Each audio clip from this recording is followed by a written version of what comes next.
الحمدللہ رب العالمین والعاقبۃ للمتقین الصلاۃ والسلام علی سید الانبیاء والمرسلین اما بعد فاعوذ باللہ من الشیطان الرجیم بسم اللہ الرحمن الرحیم الصلاۃ والسلام علیک یا سیدی یا رسول اللہ الصلاۃ والسلام علیک یا سیدی یا حبیب اللہ۔ تمام تعریفیں اللہ جل شانہ کے لیے ہیں جو تمام خوبیوں کا خالق ہے، مالک ہے، رازق ہے، میرا اور آپ کا پیدا کرنے والا ہے، مارنے والا ہے، پھر سے جلانے والا ہے۔ جو کچھ آسمانوں میں ہے اس کو بھی جانتا ہے اور جو کچھ زمین میں ہے اس سے بھی واقفیت رکھتا ہے، اور ہزار ہا شکر اس پاک ذات کا جس نے آج پھر مجھے بتانے اور آپ کو سننے کی توفیق عطا فرمائی۔ سب سے پہلے میں اپنے تمام دیکھنے والے اور سننے والوں کو پروگرام علم الصیام میں خوش آمدید کہتی ہوں۔ آج کا میرا موضوع ہے کہ عورتوں کے اعتکاف کرنے کا طریقہ اور عورتیں کہاں اعتکاف کریں۔ عورت اپنے گھر کے روم میں اعتکاف اس صورت میں کر سکتی ہے کہ جب کہ اس نے مسجد بیت کی نیت کی ہو۔ کوئی جگہ عورت کے لیے مستحب ہے کہ وہ مخصوص کر لے کہ اپنی نماز کے لیے، اب چاہے تو وہ کوئی گھر ہو، گھر کا کونا ہو، گھر کا بیچ ہو یا پورا کمرہ ہو، اس میں بھی مسجد بیت کی نیت کی جا سکتی ہے۔ چاہے کرائے کا گھر ہو، اس میں بھی مسجد بیت کی نیت کر سکتی ہے کہ یہ ایک روم ہمارا مسجد بیت ہے، یہ نیت کر لی، وہاں عورت اعتکاف کر سکتی ہے۔ چند عورتیں بھی مل کر یہ جگہ بڑی ہے کہ وہاں اعتکاف کر سکتی ہیں، لیکن مرد گھر میں مسجد بیت کی نیت کے ساتھ اعتکاف نہیں کر سکتے۔ عورت یہ نہ سمجھے کہ جس جائے نماز پر نماز پڑھے اسی پر بیٹھا رہنا ہے یا اسی پر بیٹھے رہنا پڑے گا، ایسا بالکل بھی نہیں ہے۔ ایک بڑے کمرے میں بھی بیٹھ سکتی ہیں، ایک بڑے کمرے میں ہی آپ عبادت کر سکتی ہیں۔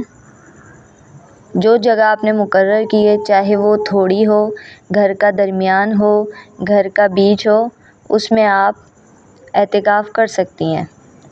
ایسا ہی نہیں ہے کہ ایک جا نماز بچھی ہے تو آپ اسی پہ ہی بیٹھی ہیں، آپ نے نماز ادا کی ہے تو آپ اس سے پھر اٹھ نہیں سکتی ہیں، آپ کو اسی پر ہی بیٹھنا پڑے گا، پریشان ہو گئی ہیں یہ سوچ کر کہ یہ کیسے ہوگا، ایسا بالکل نہیں ہے۔ بس یہ ہے کہ آپ جہاں جس جگہ پر بھی بیٹھیں وہاں پہ نیت کریں مسجد بیت کی، تاکہ آپ کا اعتکاف ہو سکے نیت کے ساتھ۔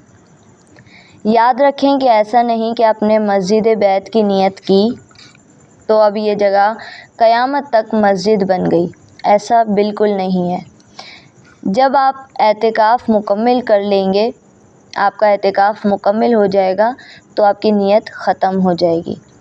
پھر اس کمرے کو آپ کسی بھی مقصد کے لیے کسی بھی سبب استعمال کر سکتے ہیں، البتہ بہتر یہ ہے کہ آپ اس کو پاک و صاف رکھیں، صاف ستھرا رکھیں، اس میں عبادات کریں اور اس کمرے میں آپ تلاوت کریں، آپ نعت خوانی کریں۔ بہت سی عبادات ہوتی ہیں جو آپ نماز قرآن پڑھیں وہ اس کمرے میں پڑھیں، بہتر یہ ہے۔ اعتکاف کے لیے ضروری ہے کہ رمضان المبارک کی 20ویں تاریخ کو 20ویں روزے کو غروب آفتاب سے پہلے پہلے مسجد کے اندر اعتکاف کی نیت کے ساتھ، یعنی عورت اس جگہ مسجد بیت کی جہاں پر نیت کی، اس جگہ آپ نیت کے ساتھ اعتکاف کے موجود ہوں۔ کس وقت؟ رمضان المبارک کی 20ویں تاریخ کو 20ویں روزے غروب آفتاب سے پہلے پہلے، جہاں جس جگہ کی نیت کی مسجد بیت کی تو اس کے اندر آپ اعتکاف کی نیت کے ساتھ موجود ہوں۔ اور ایک چیز اور خواتین یاد رکھیں کہ اعتکاف کے لیے مسجد میں پردہ لگانا ضروری نہیں، لیکن جس جگہ آپ نے مسجد بیت کی نیت کی اس جگہ باقی آپ کے گھر والوں کا اٹھنا بیٹھنا ہے، آپ کی عبادت میں خلل ہوتا ہے تو اس صورت میں آپ پردہ لگائیں گی۔ اعتکاف ویسے پردے کے بغیر درست ہوتا ہے، لیکن اگر آپ کے پاس کوئی رکاوٹ نہیں ہے، آپ کی عبادات میں کوئی خلل ہے تو پھر اس صورت میں آپ پردہ لگائیں گی اور اپنے اعتکاف کی جگہ کو بالکل کور کر لیں گی کہ آپ کی عبادت میں کوئی خلل نہ ہو۔ آپ کا ذہن نہیں بھٹکے اور آپ اپنی خلوص کے ساتھ اور لذت کے ساتھ عبادات کر سکیں۔ اور پردہ لگانا نبی کریم صلی اللہ علیہ وآلہ وسلم سے ثابت ہے، یعنی نبی کریم صلی اللہ علیہ وآلہ وسلم سے اعتکاف کے لیے خیمہ لگانا ثابت ہے۔ اور اسی طرح خواتین اجتماعی طور پر بھی اعتکاف کر سکتی ہیں۔ اجتماعی طور پر بھی اعتکاف کرنا جائز ہے۔ اجتماعی طور پر اعتکاف کرنا نبی کریم صلی اللہ علیہ وآلہ وسلم کی سنت مبارکہ بھی ہے۔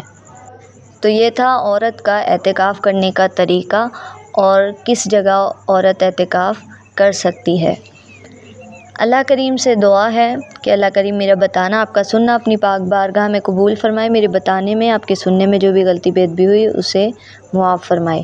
اسی کے ساتھ مجھے اجازت دیجیے، کل پھر اسی وقت اسی چینل پر ایک نئے موضوع کے ساتھ ملاقات ہوگی۔ تب تک کے لیے دعاؤں میں یاد رکھیے گا، اپنا خیال رکھیے گا۔